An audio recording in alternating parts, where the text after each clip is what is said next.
Ustadz, saya mahasiswi semester 5. Cita-cita saya meninggal husnul khotimah. Subhanallah. Tetapi hobi saya berbuat maksiat. Nggak linear. Ingin mati tapi maksiat. Jujur saya selalu menyadari perbuatan saya. Perbuatan yang salah, bahkan saya sering menangisinya. Tolong beri saya nasihat, amalan apa yang bisa menjauhkan saya dari perbuatan maksiat itu. Saya sudah bosan menangis atas dosa-dosa saya. Gitu Ustaz. Berdosa itu semua orang tahu, tapi penyebab apa membuat engkau berdosa, engkau mesti tahu. Dosa apa yang kau lakukan dan mengapa engkau berdosa, mesti tahu. Sehingga mudah kita mencarikan obatnya. Itulah gunanya kita diperiksa dulu sama dokter di USG, itu USG hamil. Di scan supaya dipastikan apakah dia usus buntu atau cancer, supaya jelas. Maka jangan sampai salah obat. Salah obat nanti jadi penyakit, racun. Oleh sebab itu maka diketahui dulu penyakitnya apa. Ini pertanyaannya umum, maka saya jawab secara umum. Pak Ustadz, saya bergelimang dosa. Dosamu apa? Penyebabnya apa? Dosa saya ini karena sebabnya ini. Cepat atasi. Dosa ini penyebabnya ini. Obatnya ini, atasi ini. Karena secara umum biasanya dosa hinggap kalau kita selalu sering sendirian. Maka jangan sendirian. Harus berjamaah. Buat komunitas. Saya senang anak-anak muda ini punya komunitas-komunitas. Saya banyak jumpa komunitas. Kamu dari komunitas mana? Saya dari komunitas jombloan fisabilillah Pak Ustadz. Mantap. Kamu komunitas mana? Saya komunitas petato taubat Pak Ustadz. Mana tatomu nggak kelihatan? Nih.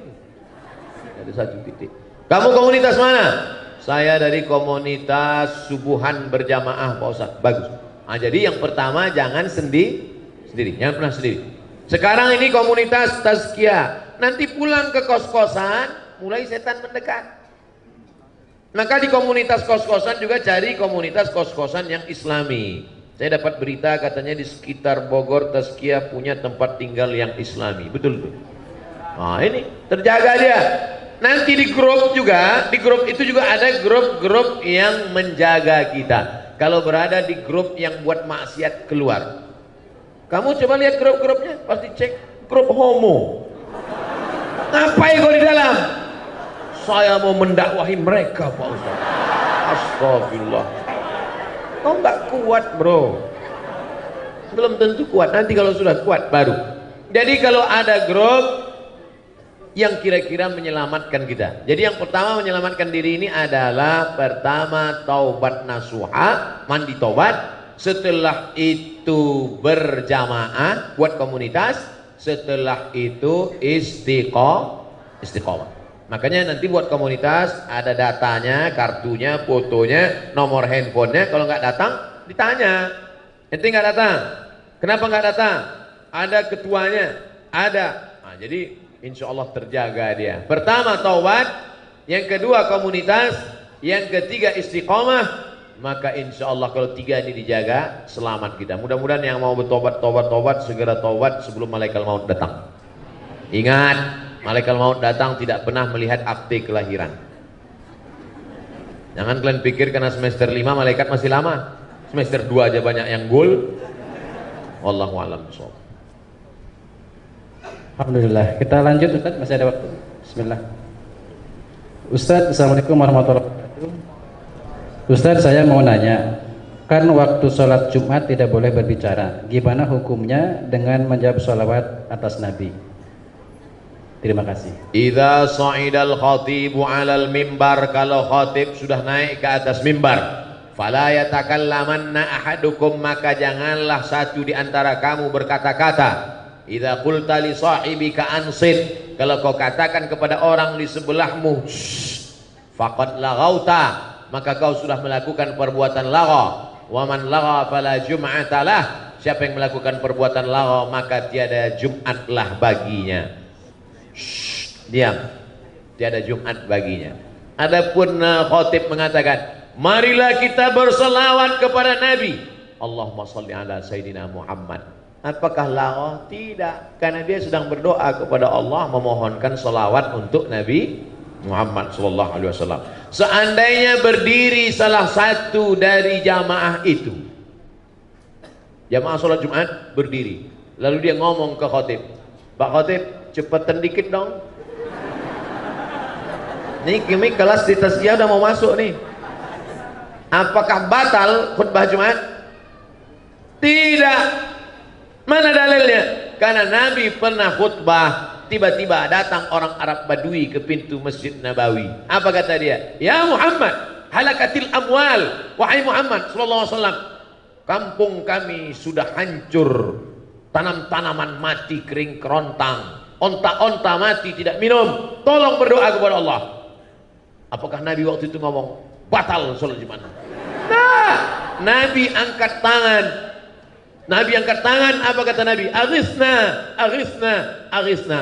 Itulah yang disebut dengan istisqa dalam khutbah Jumat. Nabi justru berdoa, minta supaya turun hujan. Selesai sholat Jumat, pulang sahabat, basah halaman Masjid Nabawi. Begitulah hebatnya doa Nabi SAW. Jadi yang membatalkan itu kalau berkata-kata sesama jamaah. Adapun jamaah berdoa, jamaah ngomong ke khotib, atau sebaliknya, khotibnya ngomong ke jamaah, apakah batal khutbah? Tidak. Nabi sedang khutbah, tiba-tiba ada seorang laki-laki datang, langsung duduk. Apa kata Nabi? Qum, berdiri, berdiri, berdiri kata Nabi. Nabi suruh dia sholat 2 rakaat. Andai saya sedang khutbah, tiba-tiba datang seorang laki-laki duduk, saya suruh dia berdiri, berdiri. Tapi belum pernah lagi. Qum, berdiri sholat. Makanya kalau adik-adik terlambat, jangan langsung duduk waktu sholat Jumat, tetap sholat 2 rakaat. Tapi janganlah sholatnya di depan khotib. Ini udah terlambat, bikinlah ke pinggir-pinggir sana. Ini udah terlambat di depan khotib. Allah, pakai baju kaos, tulis ini, emang masalah buat Allah. Allah malam. Ustaz ada 3 lagi, boleh? Baik. Assalamualaikum warahmatullahi wabarakatuh. Ustaz, teman saya mengamanahkan pertanyaan. Teman saya pernah berzina, tapi tidak sampai hamil, dan dia kini telah bertobat. Yang ingin teman saya tanyakan, apakah yang harus dilakukan? Menyembunyikan aib itu atau berseturan kepada keluarga? Terima kasih. Dia laki-laki perempuan? Tulisannya, ini temannya soalnya. Kalau laki-laki berzina, habis itu dia nikah, istrinya kan nggak tahu kan? Nggak tahu, karena nggak ada labelnya. Beda sama perempuan. Kalau dia berzina, habis itu dia nikah, suaminya tahu. Dalam kitab fikih dikatakan, dikutip oleh Sayyid Sabiq dalam fikih sunnah. Lihat fikih sunnah. Inishtarata bikran, kalau seorang laki-laki menikah mensyaratkan istrinya mesti bikran. What the meaning of bikran? Virgin.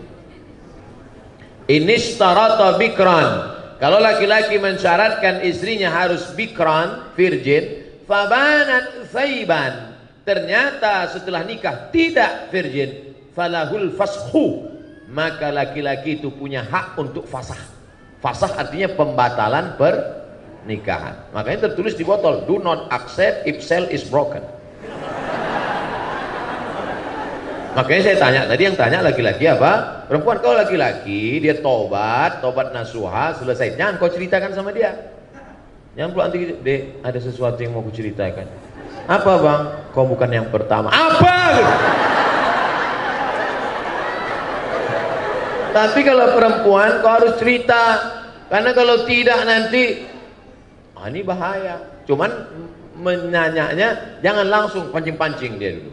Pancing dia, Mas, ya apa sih arti keperawanan bagimu? Terus dia bilang, alah nggak ada. Aku pun nggak perjaka katanya. Apa?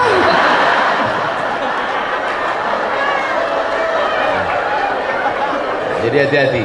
Kalau memang dia siap menerima, lanjutkan. Tapi kalau tidak, itu nanti bisa menjadi fasakh namanya. Apa namanya? Fasakh. Fasakh itu artinya pembatalan pernikahan karena laki-laki punya hak. Ini hati-hati perempuan. Mudah-mudahan Allah menjaga kehormatan anak-anakku sekalian. Amin ya Allah. Ustaz, dua lagi. Bagaimana jika perekonomian di dunia berbasis Islam? Akan seperti apa perekonomian itu? Apakah masih ada kemiskinan?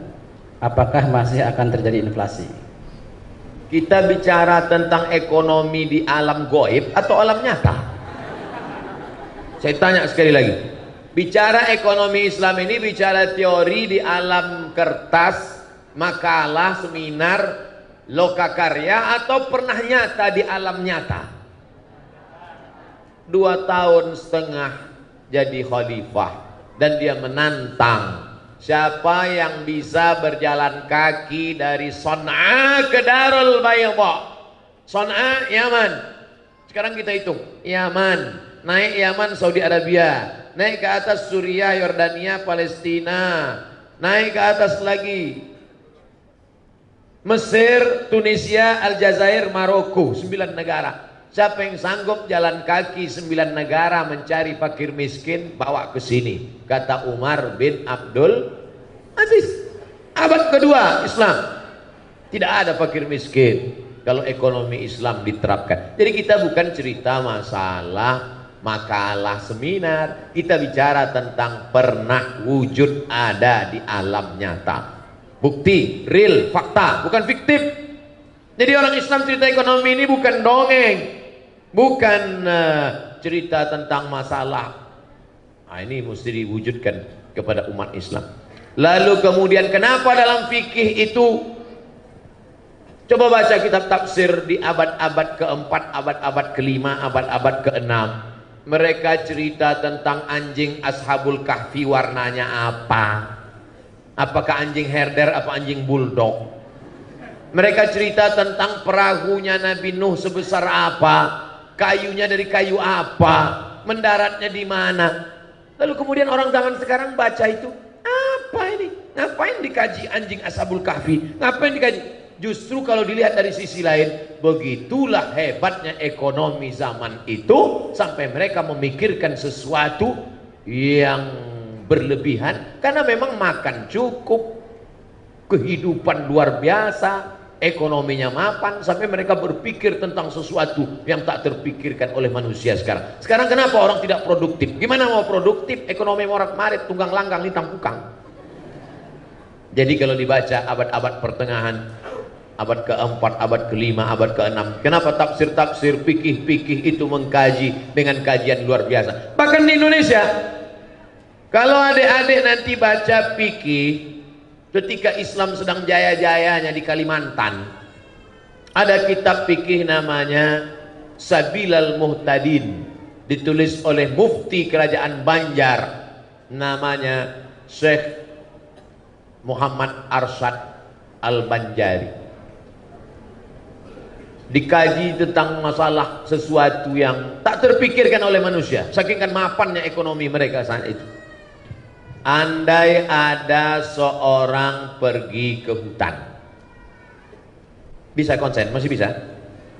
Andai ada orang pergi ke hutan, sampai di hutan turun hujan gerimis, maka dia pun masuk ke dalam gua, berteduh di dalam gua. Setelah berteduh dalam gua, hujan pun reda. Lalu dia keluar dari dalam gua melanjutkan perjalanan. Ternyata gua tempat dia berteduh tadi rupanya, maaf, kemaluan raksasa. Apakah dia wajib mandi junub? Orang sekarang kalau baca itu, ngapain dikaji masalah ini kan nggak penting. Memang betul, tapi cari sisi lain. Begitulah mereka berpikir, saking kan sudah mapannya ekonomi sana itu, tak ada lagi fakir miskin, orang kaya raya, sampai orang berpikirnya pun kelas VVIP.